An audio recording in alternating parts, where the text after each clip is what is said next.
Graças e paz, irmãos.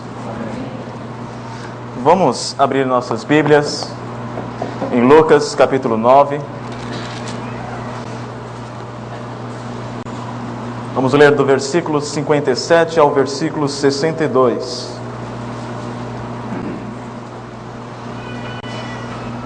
Indo eles caminho fora, alguém lhe disse: Seguir-te-ei para onde quer que fores. Mas Jesus lhe respondeu: As raposas têm seus covis, e as aves do céu seus ninhos. Mas o Filho do Homem não tem onde reclinar a cabeça. A outro disse Jesus: Segue-me. Ele, porém, respondeu: Permite-me ir primeiro sepultar meu Pai. Mas Jesus insistiu: Deixa aos mortos os sepultar os seus próprios mortos. Tu, porém, vai e prega o reino de Deus. Outro lhe disse: Seguir-te-ei, Senhor, mas deixa-me primeiro despedir-me dos de casa. Mas Jesus lhe replicou: Ninguém que, tendo posto a mão no arado, olha para trás, é apto para o reino de Deus.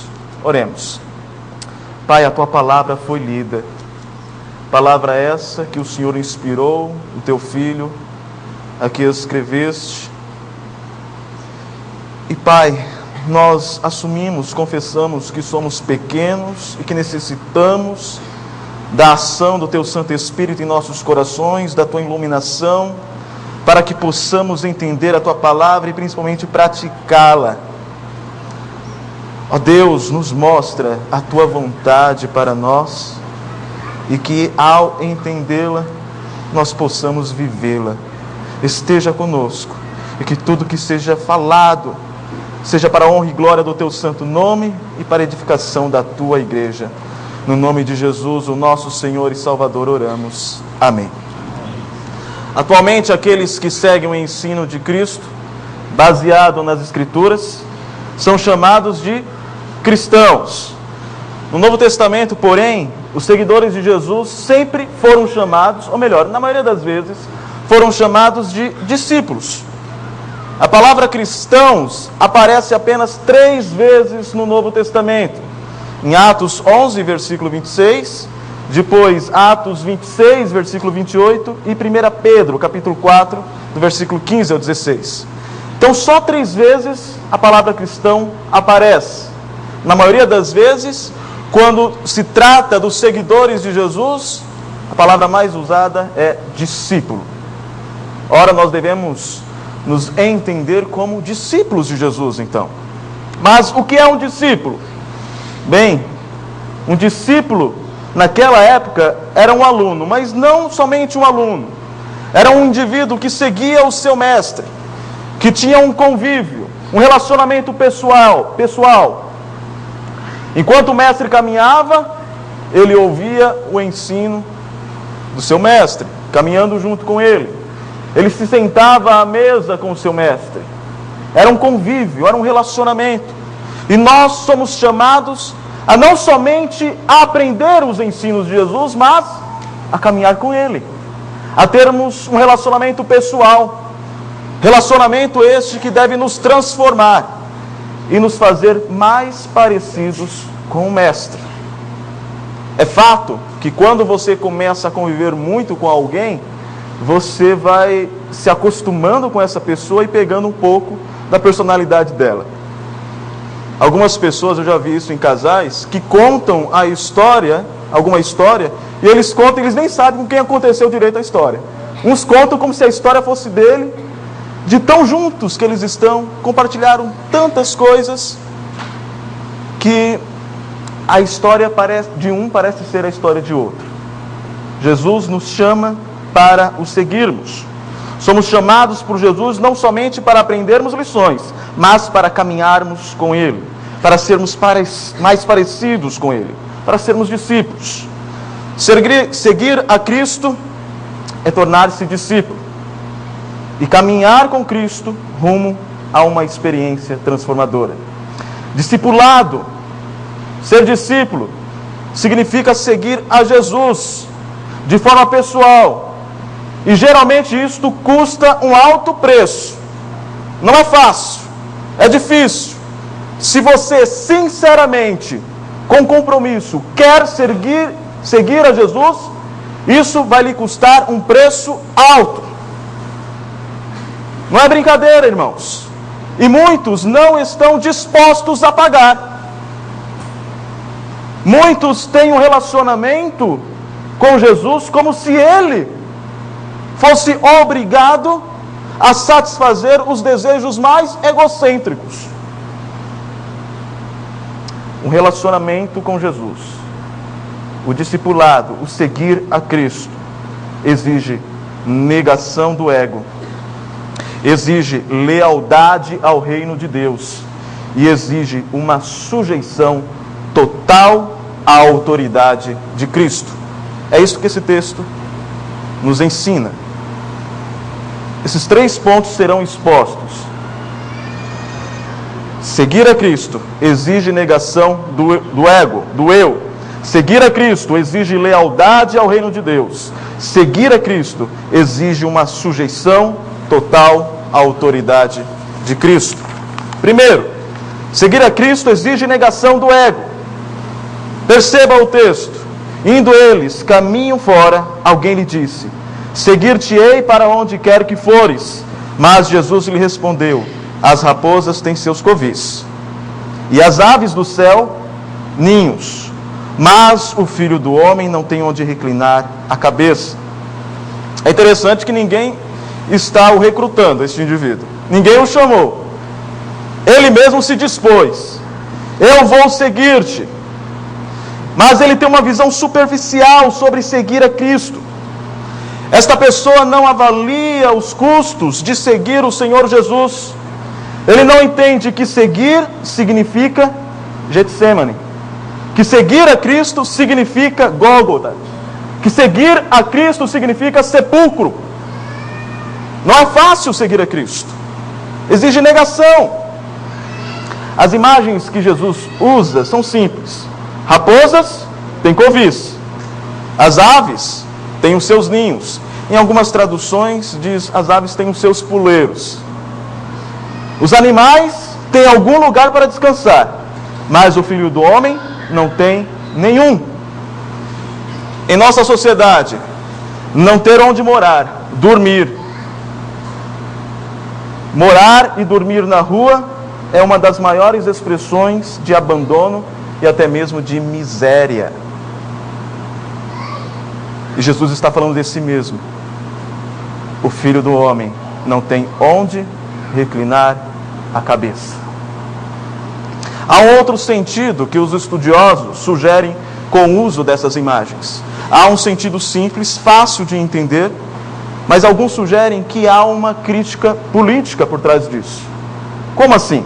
Bem, na época de Jesus, as aves do céu eram os romanos. No período intertestamentário, ou seja, no período entre o Antigo Testamento e o Novo Testamento, período esse de 400 anos, muitas coisas aconteceram. Exemplo disso, o Império Grego se torna a maior influência, conquista várias nações. E naquele período, o Império Grego já era chamado de as aves do céu. Como aves de rapinas que vinham e destruíam tudo, como aquelas aves que vêm e destroem os ninhos das outras, levam os filhotes, os ovos. Essa era a imagem do Império Grego e posteriormente, já na época de Jesus, agora as aves do céu era a imagem do Império Romano. As raposas faziam geralmente menção, referência ao povo amonita, que eles eram originalmente parentes dos judeus, pois os amonitas descendem de Ló, que era sobrinho de Abraão, e ao mesmo tempo que eles eram parentes, eles eram inimigos politicamente. E na época de Jesus, eles aplicavam o termo raposas a Herodes. Não é à toa que Jesus diz: Herodes, aquela raposa. A ideia que Jesus quer passar aqui é de que se você quer influência, se você quer poder, recorra a Roma. Recorra à casa de ou seja, procure ser um político, procure influência nas maiores empresas. Eles sim, não são de Israel, mas eles têm os seus lugares. Eles exercem influência e poder. Mas o Filho do Homem, o Senhor dos Senhores, o Rei dos Reis, não tem onde reclinar a cabeça. Que contraste! Jesus está mostrando que o reino dele é um reino de ponta cabeça. O reino de Jesus, quem é o maior é aquele que serve. A sua lei é o amor. O reino de Jesus não tem nada a ver com a política, com os maiores impérios. Se você quer isso, você está buscando poder e influência num reino errado. Busque os romanos, busque a casa de Herodes, porque o reino de Cristo significa negação, significa seguir um rei que é também homem de dores e que sabe o que é sofrer. Mas a maioria nós não queremos nos parecer com Cristo. Nós desejamos aquilo que Ele não almejou para si mesmo. Somos muito diferentes do nosso rei. A expressão Filho do Homem é tirada de lá de Daniel, no capítulo 7, versículo 13 ao 14, nós lemos.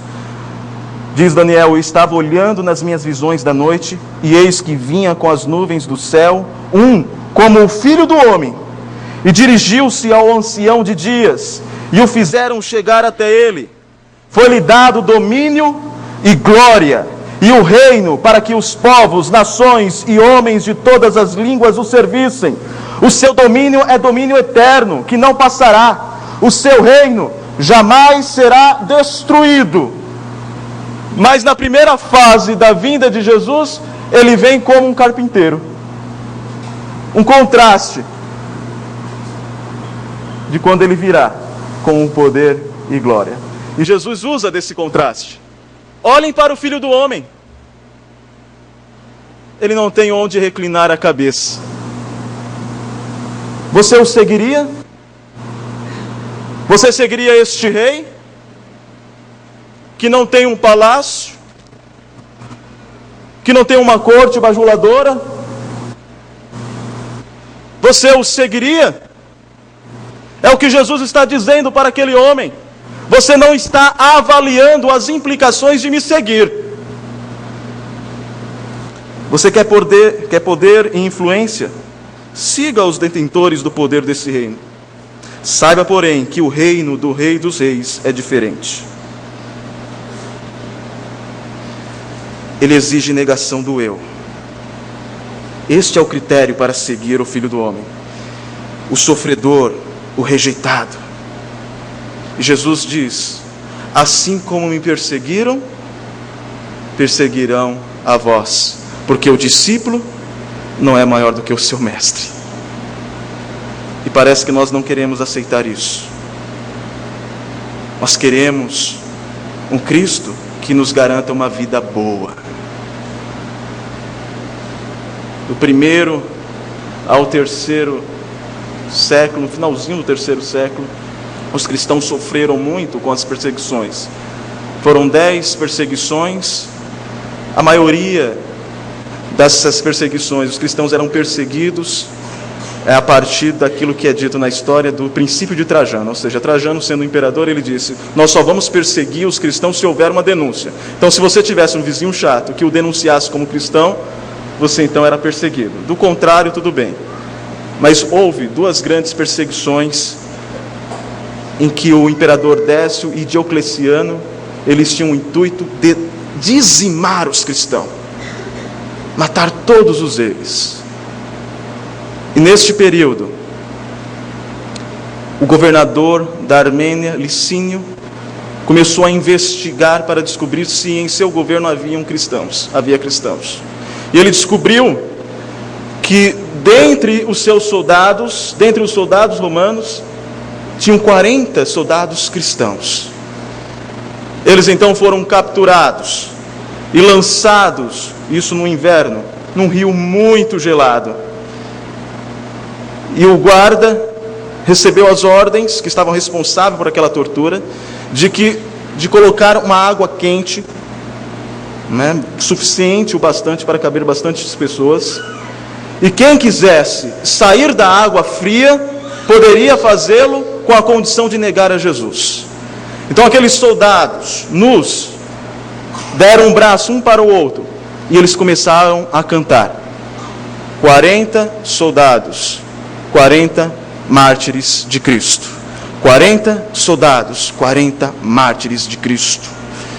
A noite passou a fio, e o guarda então ficou assustado, o soldado responsável por infligir aquilo chamou muito a atenção, e de uma hora para outra, algum soldado, um deles não aguentou, largou tudo aquilo, saiu da água e foi para a água quente. E eles voltaram a cantar: 39 soldados, 39 mártires de Cristo. Então o soldado responsável por torturá-los não aguentou, tirou a sua roupa, tirou as suas vestes e entrou na água também. E eles voltaram a cantar: 40 soldados, 40 mártires de Cristo. Essas histórias são muito bonitas, mas nós vivemos numa época, como disse o reverendo Ageu, um ano atrás, que nós não temos coragem nem de acordar cedo para ir à escola dominical.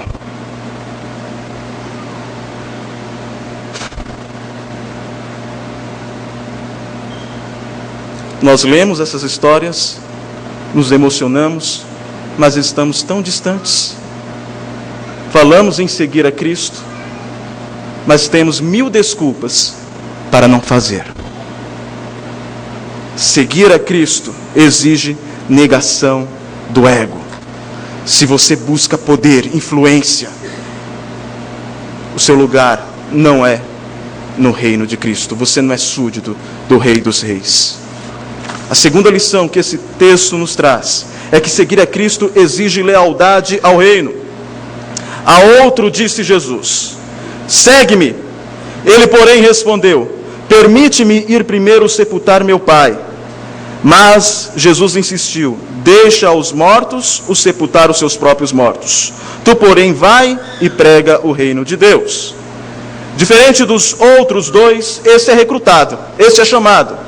É Jesus que o chama e diz: proclame o reino. Seu pretexto para não ir é: permite-me ir primeiro sepultar meu pai. Deixe-me enterrar o meu pai. E esta é uma expressão idiomática tradicional do Oriente que significa os deveres do filho de ficar em casa e cuidar de seu pai até que ele descanse em paz. O que não está acontecendo é o que geralmente pensamos, que o pai dele estava lá no enterro, né? E ele estava ali distraído. Falou: não, eu tenho que enterrar meu pai, depois eu volto. Não é isso que está acontecendo. Isso poderia durar anos, quem sabe 10, 20 anos, até o seu pai morrer. É comum no Oriente Médio ouvir numa discussão com um jovem que queira viajar, ir para outro país, a seguinte frase: você não vai sepultar o seu pai primeiro? Ou seja, você vai viajar e vai abandonar o seu pai aqui? Primeiro sepulte o seu pai, para depois você viajar. Ou seja, você não vai ficar até cumprir o dever tradicional de tomar conta de seus pais até a sua morte, e depois mudar de país. Entre os libaneses, uma pessoa idosa pode fazer o seguinte comentário para um jovem: você me sepultará, meu filho. Sabe o que ele está dizendo? Eu amo tanto que para mim você é como se fosse um filho. Então eu espero que você cuide de mim quando eu ficar bem velhinho, quando eu ficar idoso. E isso é próprio da cultura, uma cultura de respeito, que valoriza os mais velhos. Talvez isso seja difícil para nós entendermos, né? Já que a nossa cultura se esqueceu disso.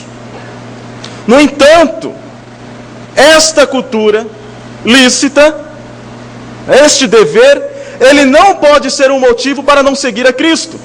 Porque às vezes você tem uma boa justificativa, uma justificativa lícita. Então você conclui: Deus entende. não vou segui-lo. Repare que Jesus ele não olha para aquele homem e diz: tudo bem, então vai, você está desculpado, realmente isso é mais importante. Não é o que Jesus diz. Ele diz: deixa aos mortos os sepultar os seus próprios mortos. Tu, porém, e há uma ênfase aqui no grego, tu, porém, vai e prega o reino.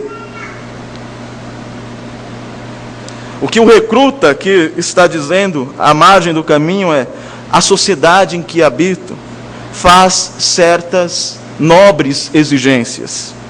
Certamente o Senhor não espera que eu frustre as expectativas da minha comunidade, mas é exatamente o que Cristo requer. Os espiritualmente mortos podem cuidar das responsabilidades tradicionais da comunidade local. Já o chamado para proclamar o reino, só o cristão pode fazer isso. Quanto a você, proclame a chegada do reino. A proclamação do reino é a nossa prioridade. Quando as questões institucionais, sociais, são colocadas lado a lado com a proclamação do Evangelho, devemos lembrar que a pregação do reino tem prioridade sobre todas as outras coisas.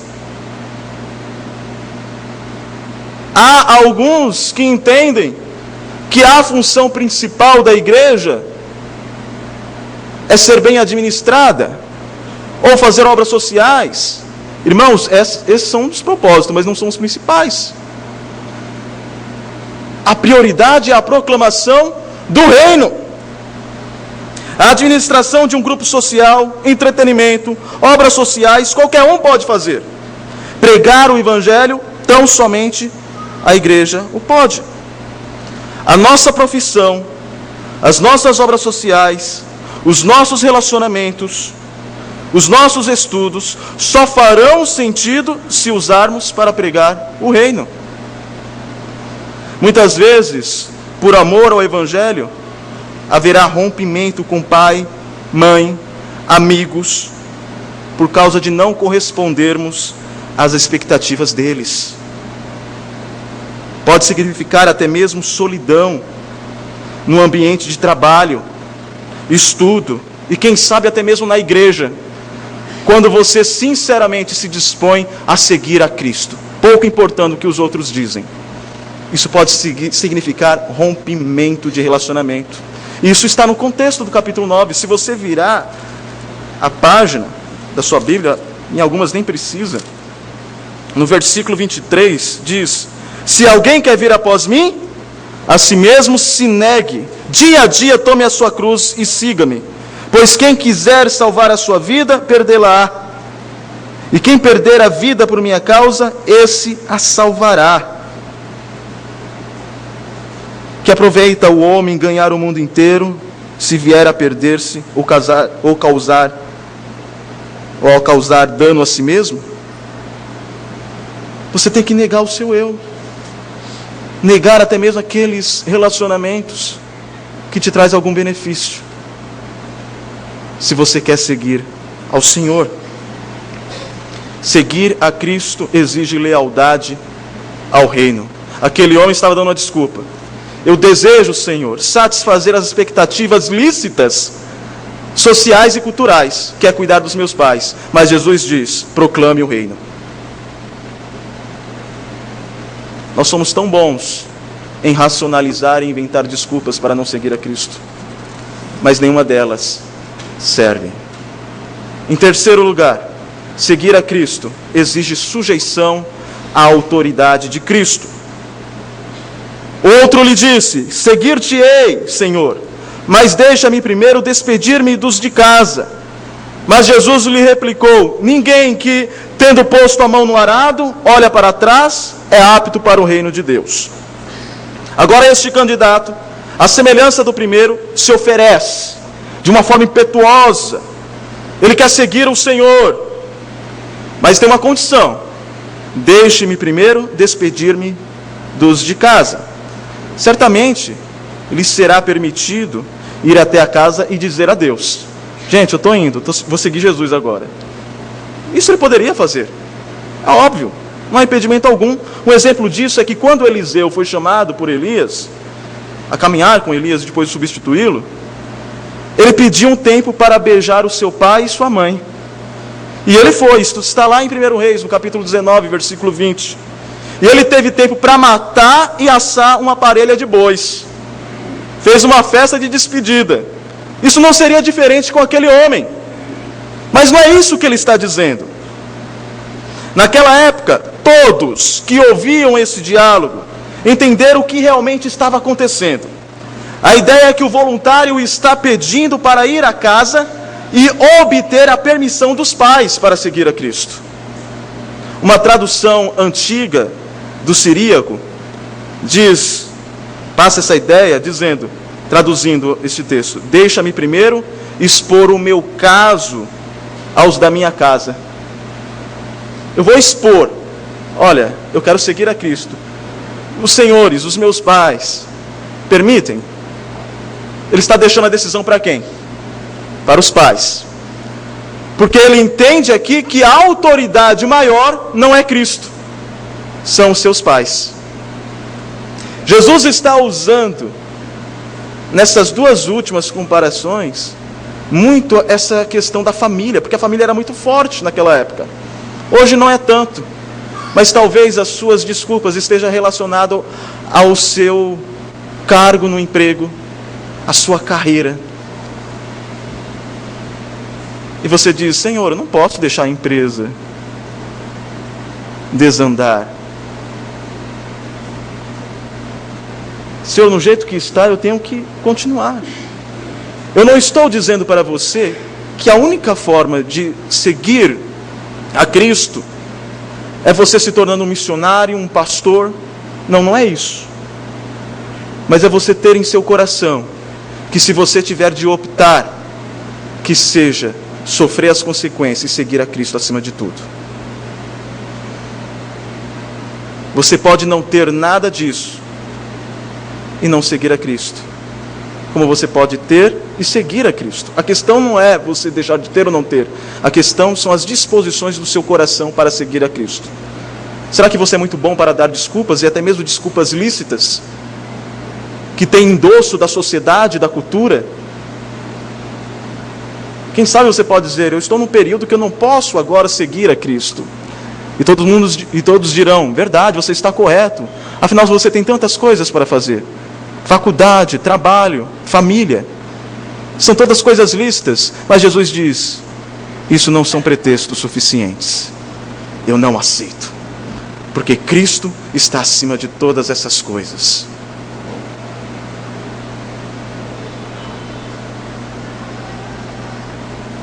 Rice, um estudante da cultura do Oriente Médio, ele narra o que acontece geralmente naquela cultura. Ao levantar-se, todos os dias, o homem faz suas orações. E depois dirige-se ao seu pai e sua mãe para beijar as suas mãos e pedir-lhe sua bênção. Quando começa um novo empreendimento, pede o favor de Deus sobre os seus negócios e termina com o desejo de que os seus pais o aprovem e abençoe quanto ao negócio que ele quer fazer. Nessa cena cultural, ele estava falando, aquele jovem, ou aquele homem: vou te seguir, Senhor, mas é claro que a autoridade do meu pai é maior que a sua. E eu preciso ter a permissão dele antes de o seguir. O que Jesus faz é requerer uma sujeição à autoridade dele como suprema, acima de pai e mãe. Jesus diz: não, você não está entendendo. A minha autoridade é maior. E Jesus agora vai usar outra imagem. Ninguém que, tendo posto a mão no arado, olha para trás, é apto para o reino de Deus. O arado palestino, ele é muito leve, e o arador, ele guia o arado com a mão esquerda.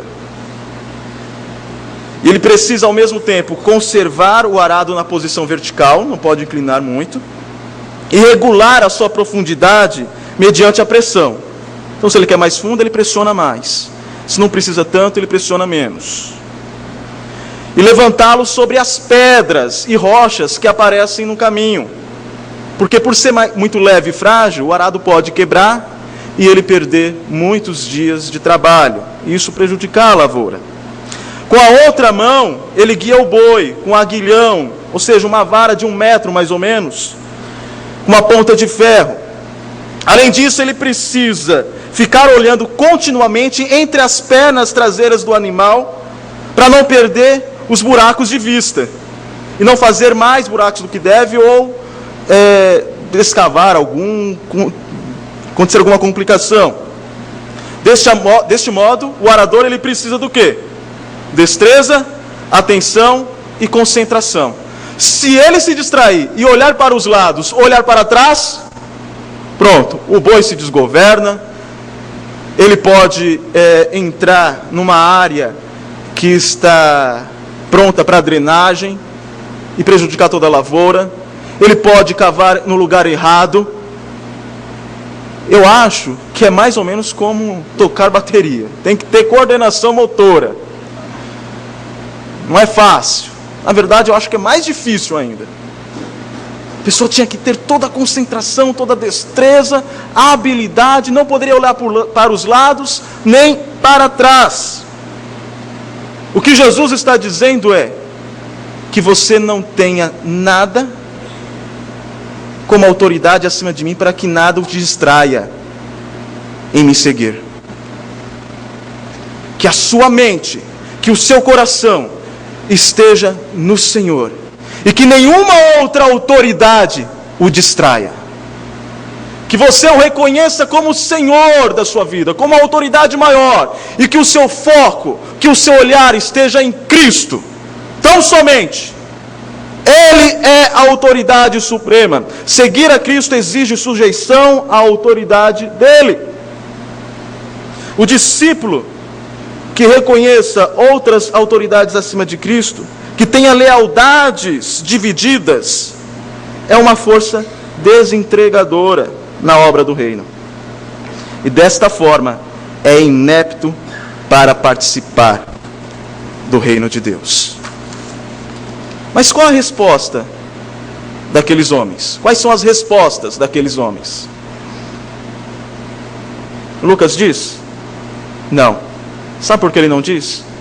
Porque ele quer que você complete a história com a sua própria reação. É você que deve responder. Quais são suas desculpas? Quais são os teus pretextos? Os custos de seguir a Cristo, de ser seu discípulo. Concluindo, exige negação do ego. Esse é um custo. O Filho do Homem, antes de ser elevado à destra do Pai, palmilhou o caminho de dores. Você está disposto a seguir os passos de Jesus? Lembre-se que os discípulos de Cristo devem estar decididos conscientemente pagar o preço de seguir a Cristo. Jesus declarou: se alguém quer vir após mim, a si mesmo se negue, dia a dia, todos os dias, e tome a sua cruz e siga-me. Eu já disse isso e eu vou repetir. A cruz aqui não é um problema que você tem, não é o seu cunhado chato, não é a sua sogra. A cruz que Jesus está mostrando para os seus discípulos, a ideia que ele quer passar é: tome, para os dias de hoje, no contexto dos Estados Unidos, tome a sua cadeira elétrica e me siga. Pegue a sua injeção letal e me siga. Morra para o seu eu, para os seus interesses egocêntricos. Essa é a condição para seguir a Cristo. O custo de seguir a Cristo exige lealdade ao reino de Cristo. O reino de Deus é mais importante do que a lealdade às normas culturais da sociedade e de suas exigências, ainda que lícitas. Aquele homem, o segundo, dizia: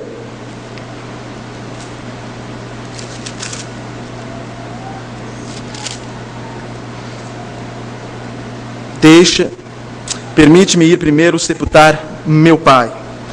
Mas Jesus diz: deixa os mortos sepultar os seus próprios mortos. As exigências culturais e comuns da vida não são desculpas aceitáveis para o fracasso no discipulado. O que te impede de seguir a Cristo? Qual é a sua desculpa lista? Cuidar dos pais, sua carreira, seus filhos. O que o impede? Tim Keller, se eu não me engano, sim, foi ele, no livro Deuses Falsos, ele tem uma frase muito interessante. Se não estivermos dispostos a ferir a carreira para fazer a vontade de Deus, nosso trabalho se tornou um ídolo, um senhor. E Jesus diz: ninguém pode servir a dois senhores. Escolha qual é o seu Deus, escolha qual é o seu Senhor. Seguir a Cristo exige uma sujeição total à autoridade de Cristo. A autoridade de Cristo é absoluta. A autoridade, mesmo que seja da família, será meramente uma distração que deve ser evitada. Pois quem põe a mão no arado não pode se distrair por nenhuma outra autoridade.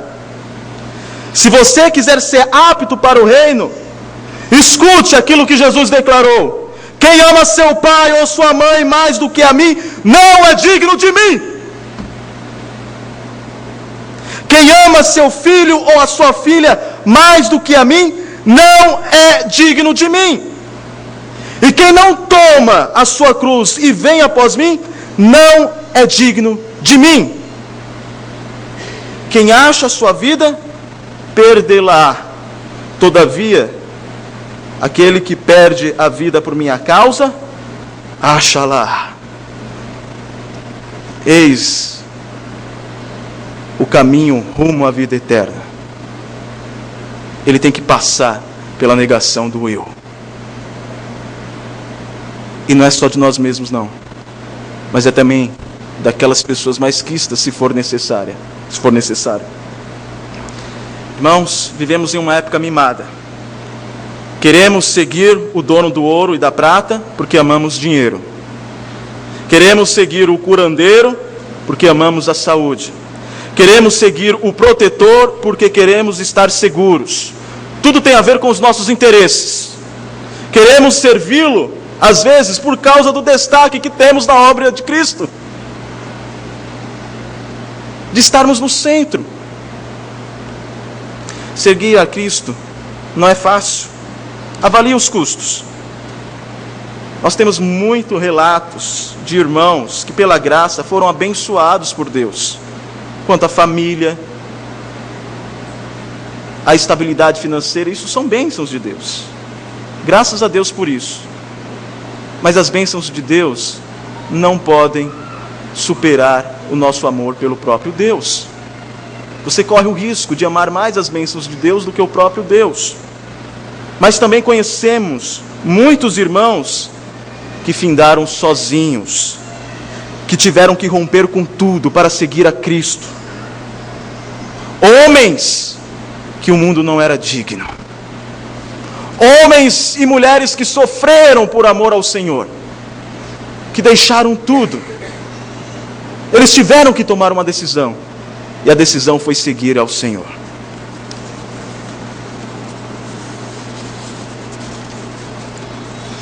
Gostaria de encerrar com uma história muito interessante.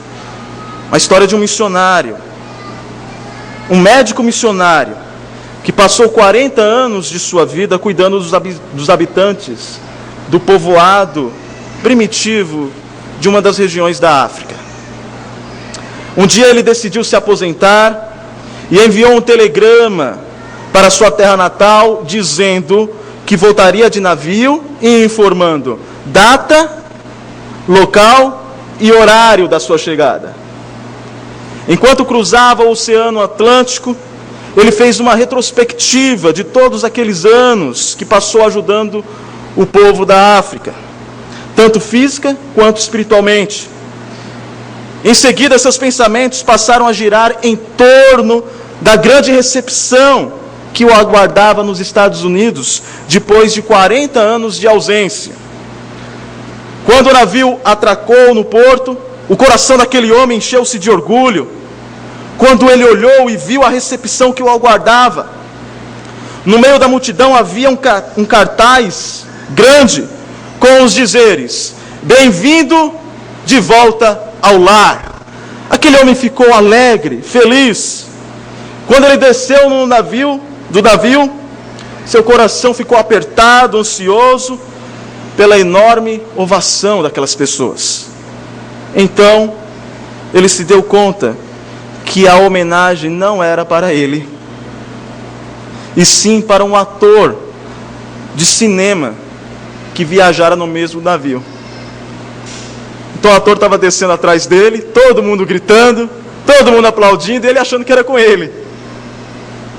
E ele ficou decepcionado. E depois de aguardar alguns instantes, angustiado, o homem viu que não havia ninguém à sua espera. A multidão dispersou e ele ficou só. Olhando para o céu, ele então falou: ó Deus, depois de ter dedicado esses anos de minha vida para ajudar os necessitados, proclamar o reino, seria demais pedir que apenas uma pessoa, uma única pessoa, estivesse aqui aguardando minha chegada? Na quietude de seu coração, ele pareceu ouvir a voz de Deus murmurar: você ainda não voltou para casa. Quando você voltar para mim, então você será bem-vindo. E todos, disse Jesus, os que deixarem casas, irmãos, pai, mãe, filhos ou campos, por minha causa, receberão 100 vezes mais e herdarão a vida eterna. O nosso descanso não é aqui. Vamos caminhar, vamos seguir a Cristo com fidelidade. Vamos trabalhar na obra do Senhor. Vamos trabalhar no reino, para a glória do Senhor. Vamos seguir a Jesus, negando o ego. Vamos seguir ao Senhor, sendo leais ao reino. Vamos caminhar sujeitos à autoridade suprema de Cristo Jesus. Irmãos, eu sempre me pergunto por que é que Deus fala o que fala. Quando eu ouço um sermão, é tudo que vem ao meu coração. Por que é que o Senhor está falando isso? E Ele fala porque nós precisamos ouvir. E fala ao seu coração porque você precisa ouvir. E quem tem que tomar a decisão sou eu e é você. E se Ele faz este grande desafio, algo tem que ser feito. Mas quem somos nós? Tão apegados a tudo que nos cerca tantas vezes, tão moldados pela própria cultura. Nós somos os filhos de Deus. E nós podemos sim andar com Jesus. E como cantamos agora, como falamos no início, todos os dias conosco Ele há de estar. Está agora, estará daqui a 1 hora, estará amanhã cedo, estará todos os dias. E nós vamos andar com Ele. Porque o que Ele disse hoje para mim é que eu preciso andar com Ele. E se tem coisas que me atrapalham andar com Ele, eu vou tirar fora. E preciso. Você nem imagina. Mais uma palavra de oração. Nosso Pai, não podemos andar esse caminho sozinhos porque nos desviaremos. Não podemos trilhar segundo a nossa sabedoria porque escolheremos caminho errado. Faremos escolhas erradas. Não podemos andar segundo o nosso coração porque ele nos enganará. Daremos as nossas boas desculpas, como nos foi dito, lícitas, e não faremos a tua vontade. Seguiremos a nossa estrada e ela está longe da do Senhor. Então nós precisamos de ti, porque esta palavra nos incita, nos concita a andar no caminho de Jesus com Ele, pagando o preço que é preciso pagar, abrindo mão do que é preciso abrir mão, e se sujeitando à autoridade maior que está sobre a nossa vida, porque nossa vida foi comprada na cruz. Então o Senhor tem que agir em nós, o Senhor tem que estar ao nosso lado, o teu Espírito tem que falar ao nosso coração, tua palavra tem que nos iluminar, e nós precisamos de coração quebrantado para fazer exatamente tudo quanto o Senhor nos disse essa noite. Nós precisamos do teu auxílio, então nós clamamos o teu auxílio, Senhor, para que nada dentro de nós seja maior que o desejo de Deus de nos guiar nesta vida. Como no Salmo 32, instrua-nos no caminho que devemos andar, como nós lemos hoje, e como cantamos, nós queremos ser firmes, sempre fiéis, nós queremos seguir. Nos ajude, nosso Pai, nos abençoe, em nome de Jesus, e que a graça do nosso bom Deus e Pai, e o amor insondável de Jesus Cristo, Deus Filho, as ternas e eternas consolações do Deus Espírito Santo, estejam sobre vós, meus amados irmãos, e sobre toda a nossa família da fé que está espalhada pela face da terra, hoje e todos os dias, até a volta gloriosa do nosso Senhor e Salvador Jesus Cristo. Amém.